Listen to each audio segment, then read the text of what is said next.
So, hello everyone. This is Lindy and I'm Janu. And the reason we are here is because a few days ago I was walking past these trees and I saw these scarves wrapped around these trees. So at that time I didn't know why they were there or what was happening, but the art, I would say, touched me.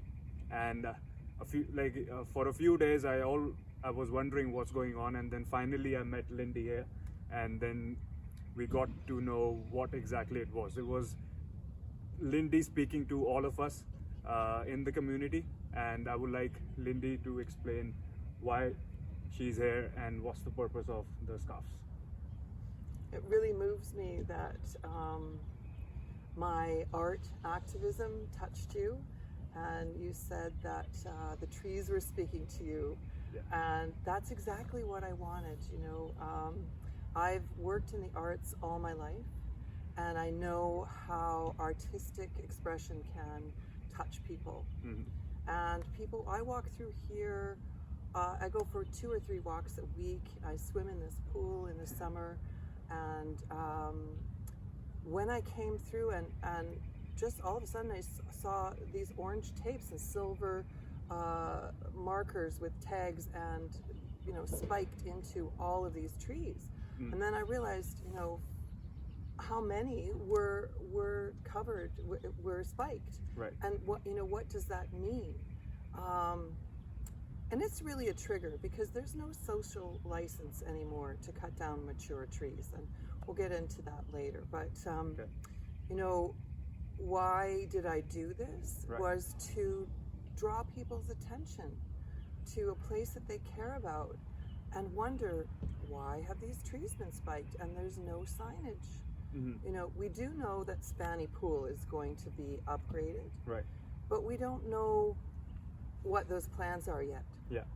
So I felt this was the prime moment to make an artistic statement, to wake people up, to ask why. And it's much better to, share your concern Yeah. prior to plans being made Right. than having the pool expansion plans come all the way out here, take out all these trees, and then go, hey, wait a minute, that's not what we want. Right. Because then governments, as we know with Site C Dam example, is that, we've already spent all this money on the plans and what they're doing, and we can't change direction now. So, I don't know if these trees are actually going to be removed or not. Okay. So I did speak with, I emailed with the Capital Development Department. Okay. And what they have said is that the tags are an inventory of the trees Right. to assess their health Yeah. and the setback required. Okay. Now, I don't really know what that means. Yeah. Is it a setback to protect the trees from the pool, or is it a setback to build the pool out and remove the trees? So that's the question. Right. But in the meantime, it would behoove the city to actually put up some signage about what they're doing, so the public doesn't, and myself included, go, wait a minute, you can't take these trees out. They're beautiful, mature trees, and it goes way down past there. I didn't actually count them all. Yeah. And I did it in 3 times. I went to Value Village and I bought duvet covers. So if anyone else wants to show some love to some trees in their neighborhood or wherever they might be, considered to be cutting down, I just cut strips in the duvet and left it, just cut it at one end so they were be long enough to go around. Some of these big trees I barely got them around. So there's 3 different colorful duvets that are showing some love for these trees and waking people up to the possibility that they could be taken out. So thank you for explaining that so beautifully. And like you can see the traps are here, and what she was saying, because the trees are so old, they're so huge, so you need a duvet cover to wrap them up. And this is an issue which is not just here at Mundy Park, Coquitlam. The trees have been cut all over the world. So wherever you are, this is one way you can raise awareness to protect the trees. So what I understood from this, Lindy, was like this is still an early phase of the expansion, so you just want to make sure like the beginning they know that the people do not want these trees to be harmed at all. Yes, so that we give no consent for these trees to be cut. Right. And yes, the city did do consultation with people about Spanny Pool. Yeah. I don't know if they asked any questions about the trees at that time, but now is the time to express your concern and your wish to keep the trees. Nowadays, in this era, we have got to learn that we can do development without destroying nature. There's tons of space here without cutting these trees down, and yes, there's also Mundy Park has to have an urban forest. Well, Coquitlam has an urban forestry department, and what I found interesting about my inquiry is that the urban forestry department did not know that these trees were tagged. Right. And it's that department that assesses health and takes out trees that could be a danger to the public, or to other trees. Yeah. But they use them again in the forest, and that is the conservation of Mundy Park. But why does that department not know what the other department is doing? So at the very least, I have now put these two departments together to talk to each other. And so so that feels like my first accomplishment. My second accomplishment is getting the awareness that I'd hoped this would bring, and I'm so grateful for you for helping me spread the word. I feel like we are in the same team, and to start something, if we just need the initial push. Once you get going, and then everything just starts rolling. So you took the first step, the big step, and now I'm hoping to be in your team and then spread awareness and not let these trees get harmed at all by anyone. Thank you. Now, these would all be second growth trees. Right. This Mundy Park was logged before. You'll see from the big, huge stumps that you see out there that other trees are now growing up from. But now this second growth is quite substantial. These are mature trees. And I think, the other part of awareness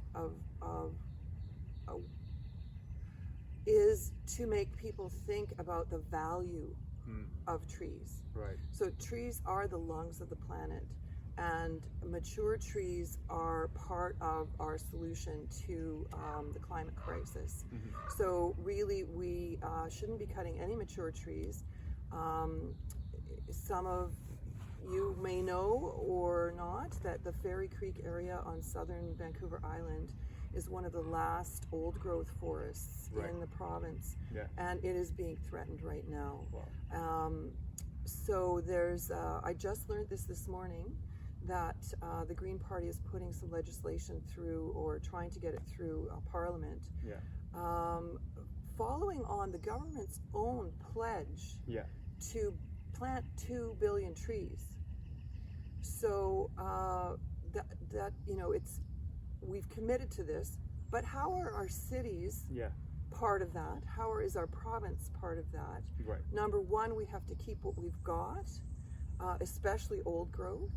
And then number two, we have to plant trees. But the fact is that mature trees and old growth trees capture more carbon. I have a little fact in here. Than I think it's an acre of seedlings. Yeah, so one tree versus an acre of new seedlings. So we have to stand up for this and change that is respectful to the earth. And there's also all the connection of these roots. All these trees are connected. They're a family. And we're also part of their family. And when I was putting the wraps around, I actually got pitch in my hair that took me a couple showers to get out, because they're connecting with me. That's really interesting that you say, because I've been learning about Ayurveda and ancient Indian history, philosophy, and what it basically says is all of the people and everyone in nature, Prakriti, they're made of the same 5 elements. Yes. So we're all connected. Yes, we are. And do you know how the phrase Treehuggers started? It was in India.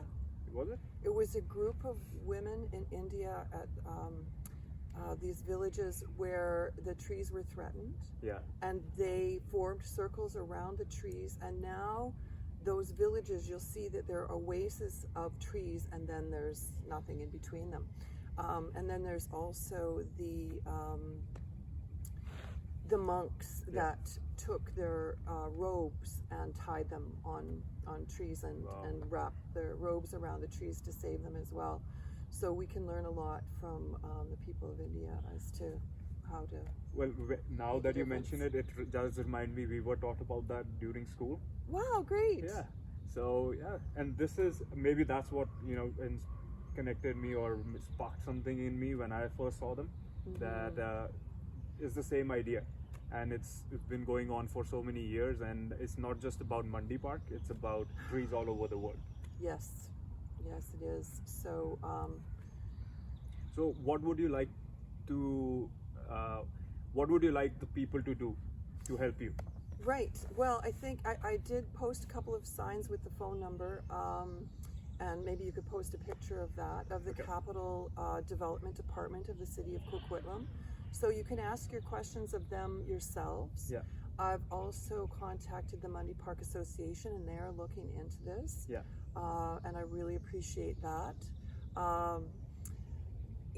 I don't want the city to feel like we're protesting something that hasn't happened yet. But if we don't say something now, right, and we don't find out their intentions, and we don't let them know our desires and the needs of these trees, we have to stand up for these trees because they can't speak for themselves. Now is the time to make sure that nothing happens here, and we can maintain our trees in Mundy Park. And then we can also raise awareness of the Capital Development Department that it's not okay to just tag trees and not put a sign here. right. A lot of people are very concerned about the climate crisis, and now we're all in isolation. We can't connect, and being in this forest has been one of the things that have kept me going this whole last year. We can't work in isolation. And hopefully the Urban Forestry Department will also say, excuse me, but we're the ones in charge of removing unhealthy trees. So, they also have to be transparent and clear to the public about what they're doing. Right. And if, we continue on that path of creating dialogue and expressing our concerns, then we can change the culture of local governments to go, okay, well, what else are we doing? And if they do have to remove a few trees, well, where are they going to plant new trees, and how are they going to be part of the change that we need to protect this planet? That's awesome. So that's great that you're starting early, and this is about making the process more transparent and involving the community in that process. So we both hope I'm aligned with your vision, and I hope whoever also feels the same, please do share this video. And we are also using the hashtag We Speak for the Trees. So Nice. Thank you for giving the trees a voice. And these are our I would say family, and we have to speak for our family. So as speaking of my family, I'm not sure if I said this before, but I'm inspired by my father and his philosophy of to make a difference in the world and have as much fun as possible doing that. That's awesome. Yeah, that's really important. So guys, have fun, make a difference, but keep having fun. Thank you so much, Lindy, and I hope we can make this movement keep going on and international, because this is something which is not local but all over the world, and we can plant more trees as we go along. So thank you. Thank you very much. Thank you.